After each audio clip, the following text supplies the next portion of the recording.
큰 박수 부탁드립니다. 네, 정말 우리 박관영 전 의장님을 비롯한 또 박찬종 대표님 대선배님들 그리고 온갖 어려운 우여곡절들을 함께했던 동지분들, 과거의 동지분들을 뵈니까 참 가슴이 벅차기도 하고 여러 가지 생각이 납니다.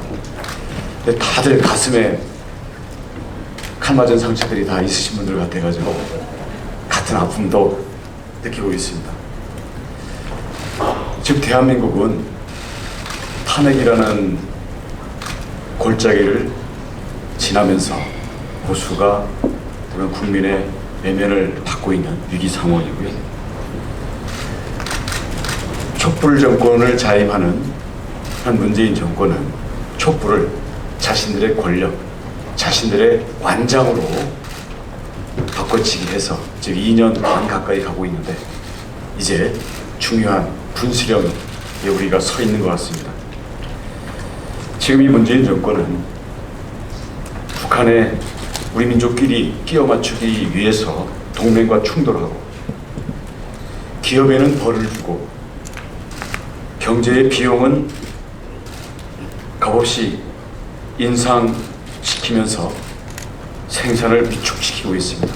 경제 현장에서, 민생 현장에서 국민들은 이게 크게 잘못되고 있다는 것을 느끼고 정권을 견제하고 싶어 합니다. 심판하고 싶어 합니다. 그런데 과연 민주주의는 선거를 통해서 정치를 바꾸는 것인데 내년 총선에서 야권의 깃발이 뭉쳐져 있을지 갈라져 있을지 요즘 우리 국민들 모인 자리에서 보면 말도 안 되는 내기를 하는 걸 봅니다. 몇만 원씩 걸더라고요. 야권 통합된다. 절대 안 된다. 절대 안 된다는 쪽에 거는 사람이 조금 많더라고요. 우리 얘기를 하다 보면 지난번 대통령 선거 때 촛불 분위기로 잘못 찍었다는 사람 많습니다. 근데 그러다가 그러면 한국당 찍어? 그럼 갑자기 분위기가 싸해집니다. 왜 한국당이 문제냐? 그랬더니 이런 이야기가 모아지는 것 같습니다. 자기들끼리 좀 해먹는 데만 관심이 있는 것 같다. 지금 제 얘기가 아닙니다. 시중의 이야기입니다. 그리고 국민들의 상식선의 눈높이를 너무 무시한다. 그리고 국가의 그리고 공인으로서의 기본에 충실하지 않고 자기들끼리 누리기 위해서 있는 집단 같다. 바로 이거 같습니다. 그렇기 때문에 우리가 처해 있는 위기, 문제의 원인도 여기에 있고 해법도 결국 여기 있지 않나 싶습니다. 저는 공학적인 정치 통합을 얘기하기 전에 우리는 민심의 바다에 튼튼히 서야 된다고 생각합니다. 배를 띄우는 것도 민심이고 배를 가라앉히는 것도 민심입니다. 탄핵을 했던 것도 민심이고 촛불 들었던 것도 민심이고 그 촛불을 지금 문재인 정권에게 들고 싶은 그것도 바로 민심이라고 생각합니다. 그렇기 때문에 자, 우리가 어떻게 할 건가? 오늘 통합을 주제로 그 제주 도정에도 바쁜 사람 몇 달 전부터 오라 해서 제가 나라 걱정과 야권 통합에 대한 저도 나름대로 순정과 충심이 있기 때문에 오늘 왔습니다만은 저는 첫 번째로 프레임 싸움에서 우리가 민심에 서야 된다고 생각합니다.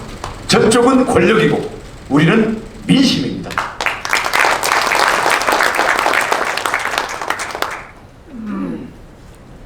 저쪽은 권력에 저항하는 것으로 자기 훈장을 삼아서 기득권하게 했습니다. 지금 법무장관 후보 사태가 이것을 보여주고 있지 않습니까? 개인의 문제가 아닙니다. 세력의 문제이고 권력을 이미 장악한 실세 386 권력 집단 내부 서클들의 문제라고 생각합니다. 권력으로 기득권화됐기 때문에 국민의 삶의 현장에서는 이탈되어 있고 자신들의 위선을 감추기 위해서 국민들에게 정직이라는 가치를 잊어버렸습니다. 그러면서 손에 권력은 쥐고 있고 대통령의 권력이 무섭기 때문에 또 우리 문 대통령 고집, 보통 고집이 아니더라고요. 최고집 저리 커라요. 제가 많이 느꼈습니다. 이 외통수 고집불통의 오만이 결국은 권력의 끝판왕을 보여줄 거라고 생각합니다.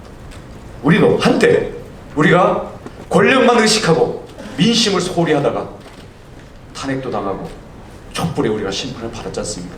이제는 분수령을 넘어서 우리가 민심을 대변하고 반성할 건 반성하고 현장을 대변하고 국민의 목소리를 우리가 결집된 스피커 대변을 해줘. 이렇게 하면서 이제 아직 시간이 있다고 보여집니다.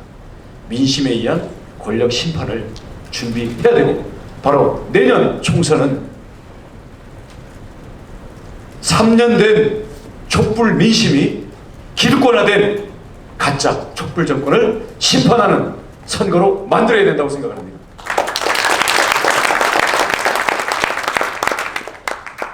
두 가지만 말씀드리겠습니다. 뭐냐? 통합은 저는 리더십의 문제라고 생각합니다.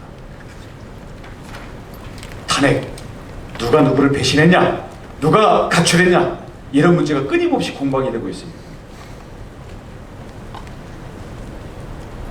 가족들이 흩어지고 동네 사람들이 흩어진 것은 가장이 잘못한 것이고 살림을 잘못한 바로 리더십의 문제였지, 통합의 명분이 깨지고 세력의 울타리가 깨지고 국민들을 볼 낯이 없어졌는데 그래도 이게 우선일까 저게 우선일까, 방법에서 이게 나은 걸까 저게 나은 걸까, 모두 쪼가리만 갖고 뿔뿔이 흩어졌기 때문에 지금 서로가 상처를 안고 흩어져 있는 거라고 생각합니다. 서로가 탄핵으로 인해서 받은 상처를 우리는 서로 이해하고 치유를 해야 된다고 생각합니다. 역사의 문제로 돌리는 것도 좋은 방법이라고 생각을 합니다. 이미 탄핵을 했던 그 지점은 지나갔습니다. 이제 현재에 누가 한 울타리로 모이고 어떤 깃발 아래 어떻게 민심의 목소리를 모아서 권력을 심판할 민심의 힘을 만들어낼 것인가, 이게 문제인데요. 그러려면 지금 야권에는 깃발이 여럿 있습니다. 지금 황 대표님도 와 계시고 유승민 대표는 안 계시지만 가장 측근인 신성범 의원도 와 있는 것 같고요. 네, 안철수 대표님 측근은 누군지 잘 모르겠습니다만은 사실은 서로 마음을 내고 또 서로가 충실히 서로의 메신저를 그리고 조정을 할 수 있는 사람들을 세우면 저는 대화가 충분히 가능하다고 생각합니다. 누구는 안 된다, 출발점에서는 그런 선이 없어야 된다고 생각합니다. 대신 결혼 직장에 누가 손잡고 들어올지는 그건 가봐야 하는 거죠. 하지만 우리 탄핵을 반대했던 세력, 탄핵을 어쩔 수 없이 했던 세력 모두가 과거의 문제를 가지고 지금과 미래를 가를 것이 아니라 그것은 아픔으로 서로를 끌어안으면서 자, 앞으로 어떻게 살림을 합치고 울타리를 합치고 깃발을 합칠지에 대해서 저는 진지하고 치열하게 논의를 해야 된다고 생각합니다. 이 과정에서는 합치기는 모두 합쳐야 되는데 주도하는 사람이 있어야 됩니다. 주도하는 세력이 있어야 됩니다. 저는 주도는 당연히 큰 집이 해야 되고요, 큰 집에 지도부가 해야 된다고 생각합니다. 그래서 저는 한국당에 황 대표님에게 야권 통합을 주도할 수 있는 기회를 당연히 드려야 된다고 생각을 하고요. 대신 주도는 항복을 받거나 누구를 혼내거나 독식하기 위한 것, 자기 식구들을 끼리끼리 챙기기 위한 것이 아닙니다. 이런 게 있습니다. 호떡을 나눠야 되는데요, 공정하게 나누는지 이게 늘 시비가 됩니다. 그러면 호떡을 나누는 칼은 한 사람에게 주면 나눴습니다. 어느 쪽을 선택할지는 칼을 안 쥔 사람이 선택을 하는 거죠. 분배하는, 조정하는 칼과 그것에 대해서 각자의 몫을 선택하는 것을 저는 배분하고, 그런 면에서는 주도권을 가지면 그 몫과 그 결과에 대해서 양보하고 배려를 해야 된다고 생각합니다. 그 큰 데에는 우리 그동안 멀어졌던 민심에 충실하는 것, 그리고 당내의 통합 정치를, 당내의 토론을 회복하는 것, 이런 것을 통해서 어느 정도 대화와 통합의 물결이 만들어지면 그 위에 꼭대기는 뭐가 있어야 되느냐? 강력한 대여 투쟁, 현장의 민생을 챙기는 국민들의 목소리를 강력하게 대변하는 것. 그래서 다시 말씀드리면 우리가 서로를 탄핵의 피해자이자 책임으로서 서로가 상처를 보듬고 가려는 그러한 자세의 전환이 첫 번째고요. 통합에 대한 주도와 당내 정치, 그리고 당 간의 토론, 그리고 물밑 조정들이 필요하고, 이것을 앞으로 강력한 힘으로 만들어 나가는 것은 강력한 공동의 투쟁 사업을 통해서 함께 사선을 넘으면서 진정한 우리 통합의 속살이 붙을 거라고 생각합니다. 그렇게 되면 아마 깃발도 좀 정비를 해서 시대에 맞는 깃발 내세워야 될 거고, 당 이름은 아마 당연히 바꿔야 되겠죠?